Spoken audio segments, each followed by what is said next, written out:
Le pauvre vendeur d'œufs. Un vieillard vendait des œufs au bord de la route.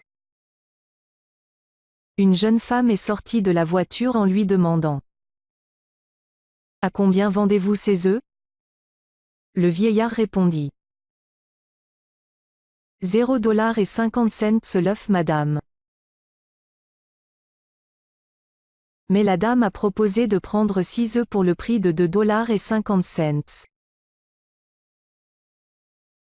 Le vendeur n'a pas refusé en disant: Prenez-les pour le prix que vous désirez, madame. Peut-être que ça sera un bon début pour moi car j'en ai vendu aucun aujourd'hui. Et j'en ai besoin pour survivre.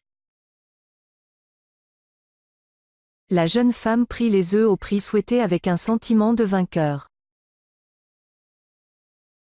Elle a pris sa voiture luxueuse en direction d'un restaurant luxueux accompagnée de son ami. Elle commande leur repas et mange suffisamment, en laissant les plats presque remplis. Quand c'est le moment de payer est venu, le total était $400. Sans hésitation, la dame a sorti un billet de $500. En laissant le reste comme pourboire au responsable du restaurant. L'histoire peut apparaître tout à fait normale pour le responsable de ce restaurant chic.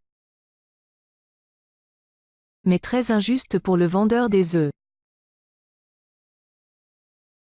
Pourquoi on joue le fort quand on veut acheter chez un pauvre vendeur? Et pourquoi on est si généreux avec les gens qui n'ont pas besoin de notre générosité?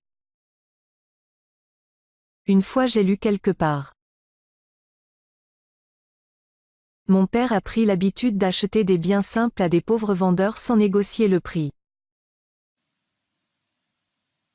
Même s'il n'en a pas forcément besoin, et des fois ça lui arrive de payer plus que le prix demandé.